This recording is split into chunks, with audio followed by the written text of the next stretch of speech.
LRD ભરતી 2021માં ગેરરીતિ કરનાર જે ઉમેદવારો હતા તેમની ઉપર હવે કાર્યવાહી કરવામાં આવી છે। 37 ઉમેદવારો 3 વર્ષ માટે સરકારની ભરતીઓમાં ગેરલાયક। એલઆરડી ભરતી બોર્ડે આ નિર્ણય લીધો। એલઆરડી ભરતી 2021માં ગેરરીતિ કરનાર ઉમેદવારો સામે પગલાં લેવામાં આવ્યા છે। લોકરક્ષક ભરતી 2021માં ગેરરીતિ કરનાર ઉમેદવારો સામે પગલાં લેવાયા। 37 ઉમેદવારો 3 વર્ષ માટે રાજ્ય સરકારની ભરતીઓમાં ગેરલાયક ઠર્યા। સંવાદદાતા હિરેન રાજ્યગુરુ ફોન લાઈન પર જોડાયા છે। હિરેન, શું વધુ જાણકારી?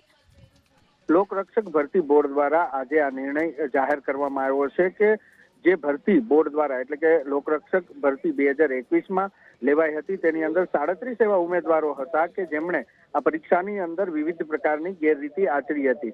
આવા ઉમેદવારોને ગેરલાયક ઠેરવવામાં આવ્યા છે 3 વર્ષ માટે, એટલે કે આગામી 3 વર્ષ કોઈ પણ સરકારી ભરતીની અંદર તેઓ પરીક્ષા આપી નહીં શકે, પરીક્ષાની અંદર બેસી નહીં શકે।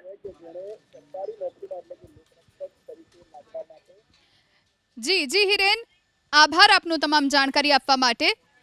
તો એલઆરડી ભરતી 2021માં ગેરરીતિ કરનાર ઉમેદવારો સામે આ પગલાં લેવામાં આવ્યા છે। 3 વર્ષ સુધી સરકારી ભરતીઓમાં ગેરલાયક ઠર્યા છે આ 37 જેટલા ઉમેદવારો।